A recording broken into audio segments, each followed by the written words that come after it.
Sementara Menko Polhukam Mahfud MD mengatakan penahanan Panji Gumilang menunggu hasil pemeriksaan polisi. Menko Polhukam Mahfud MD akan segera berkoordinasi dengan kementerian terkait dan Gubernur Jawa Barat terkait keberlanjutan pendidikan santri Ponpes Al Zaitun. Sedangkan penahanan pimpinan Ponpes Al Zaitun merupakan kewenangan penyidik. Dan hal itu akan ditetapkan penyidik 1 kali 24 jam setelah pemeriksaan. Di laboratoriumnya, laboratorium forensiknya tentang ucapan-ucapan dia itu asli apa diedit, kalau dipotong bagian mana yang dipotong kan ketahuan semua. Nah, dari situ kemudian dipanggil, tidak datang, kan tidak boleh dipaksa orang tidak datang sebelumnya. Baru datang kemarin langsung ditetapkan sebagai tersangka. Apakah belum ditahan? Sampai jam ini belum. Ya, karena kemarin itu diperiksa sebagai saksi. Dulu sesudah saksi dia dinyatakan tersangka, maka dalam waktu 24 jam sejak dinyatakan tersangka dan diperiksa di sana, dalam waktu 1 kali 24 jam itu harus jelas apakah akan ditahan apa tidak. Untuk mengetahui jalannya pemeriksaan Panji Gumilang, kita sudah terhubung dengan jurnalis Kompas TV Tifal Solesa di Barreskrim Polri. Tifal, bagaimana jalannya pemeriksaan Panji Gumilang hari ini? Apakah ada kemungkinan penyidik akan menahan?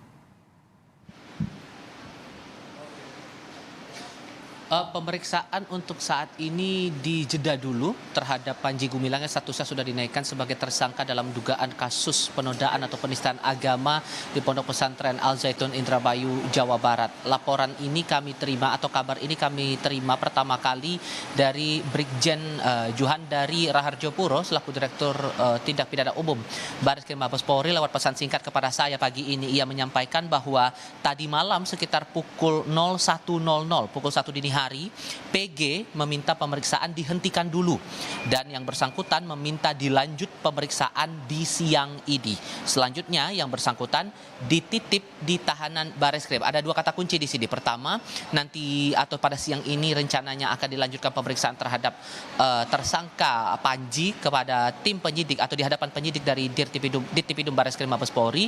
Dan yang kedua adalah posisinya saat ini Panji dititipkan di rutan Barreskrim.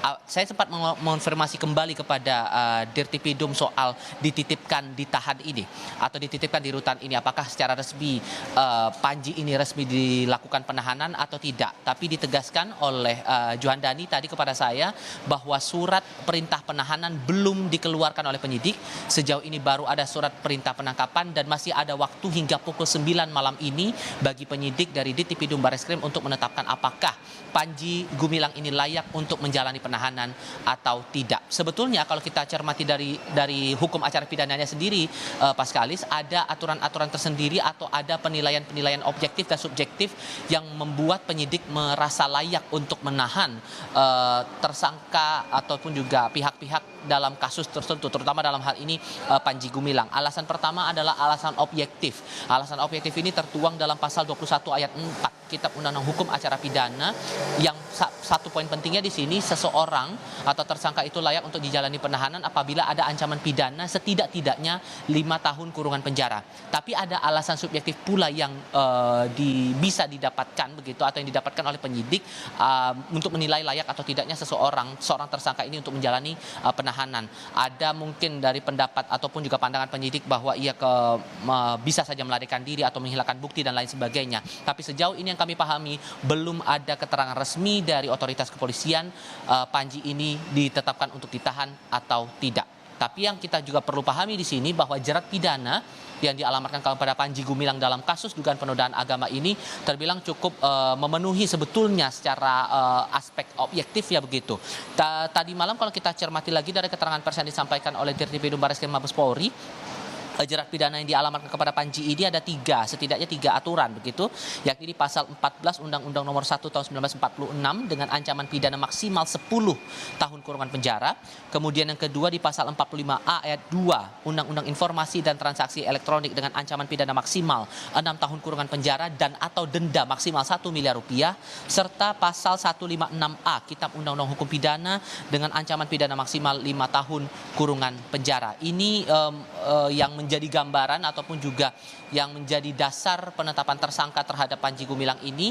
Dari keterangan polisi juga disebutkan penetapan ini sesuai dengan hasil gelar perkara yang dilakukan oleh jajaran dari Barreskrim Mabes Polri begitu, bersama dengan otoritas-otoritas lainnya di bidang yang sama di Mabes Polri, dengan merujuk lagi dari 3 bukti ditambah 1 surat yang menjadi barang bukti dalam kasus ini. Diperkuat lagi dengan keterangan dari 40 saksi ditambah dengan 17 ahli dari beragam bidang, mulai dari ahli hukum pidana, ahli sosiologi, dan juga ahli agama. Bagaimana perkembangan berikutnya ini yang menarik untuk dicermati. Setidak-tidaknya yang kami pahami siang ini, walaupun tidak disebutkan spesifik jamnya begitu atau pukul berapa, dari pihak Barreskrim Mabes Polri, pihak ataupun juga Panji Gumilang selaku tersangka dalam kasus penodaan agama akan kembali diperiksa atau dilanjutkan pemeriksaannya di hadapan penyidik. Paskalis. Tifal, ada yang lain dari kasus ini adalah soal tindak pidana pencucian uang. Nah, bagaimana penyelidikan soal hal tersebut di Direktorat Ekonomi Khusus? Sejauh ini kami masih butuh konfirmasi lebih lanjut dari otoritas Direktorat Tindak Pidana Ekonomi Khusus Barreskrim Mabes Polri soal sejauh mana pendalaman atau pemeriksaan terhadap pihak-pihak saksi mungkin ataupun juga terhadap Panji Gumilang sendiri bisa jadi ya, untuk kasus atau dugaan kasus pencucian uang. Yang terakhir kali kami pahami sebetulnya kemarin itu diharuskan pemeriksaan terhadap 6 saksi, 2 diantaranya adalah anak kandung dari Panji Gumilang untuk kemudian diperiksa sebagai saksi statusnya dalam kasus ini. Namun kemarin yang kami cermati, yang kami pahami, Kompas TV tidak melihat ada tanda-tanda ataupun juga pihak-pihak yang kemudian menjadi saksi untuk kemudian diperiksa dalam kasus pencucian uang dengan yang berhubungan langsung dengan kasus di Pondok Pesantren Al Zaitun, Indramayu, Jawa Barat.